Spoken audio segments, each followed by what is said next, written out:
Now, another type of reaction is where energy is absorbed from the surroundings. And these reactions are called endothermic reactions.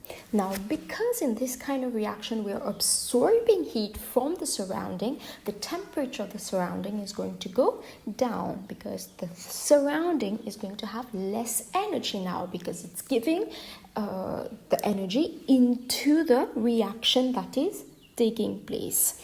So, temperature of the surroundings is going to go down. So then temperature, we'll see the temperature on the thermometer decreasing. So we'll take one example as photosynthesis. So let's say photosynthesis where the leaf is absorbing energy from the sun and to be able to make its food. So initially there was no food. Let's say that initially there was no food in the leaf. So no food, no glucose in the leaves, so low energy.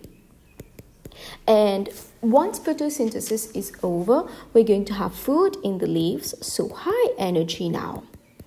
Okay, so we can draw an energy profile diagram which shows the energy levels before and after the reaction.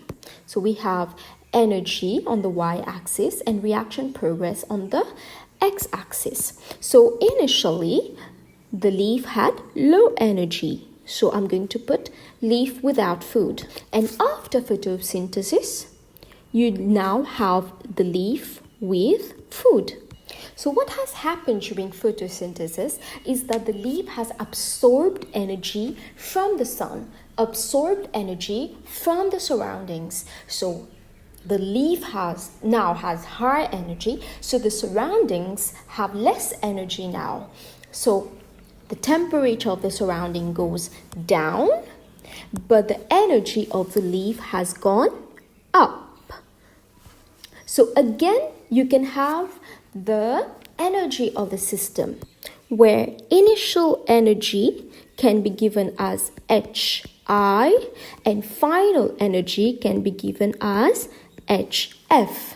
So energy change will be final energy minus the initial energy, which can be represented as HF minus HI, where H represents energy.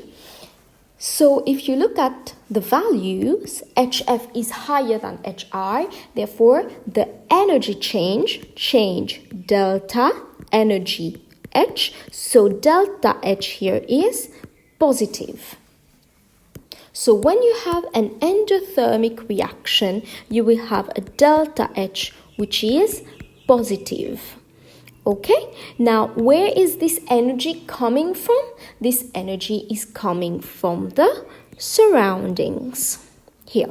So energy from the surroundings is contributing to make the energy of the system go high. And because you're taking heat from the surrounding will have less heat. So then the temperature of the thermometer will go down. So this is a summary of both an exothermic and an endothermic reaction. Now, one thing that is very important to note when you're drawing these energy levels diagram, this is called an energy level diagram, which shows the energy levels here.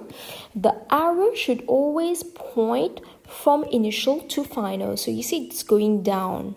So going down, delta H is negative. You should never show an arrow that goes in both directions like this. So this is wrong. You will be penalized for this. So your arrow should always go from initial to final. You see here as well, it's going from initial to final. So it's pointing up. You should never have an arrow that has two heads.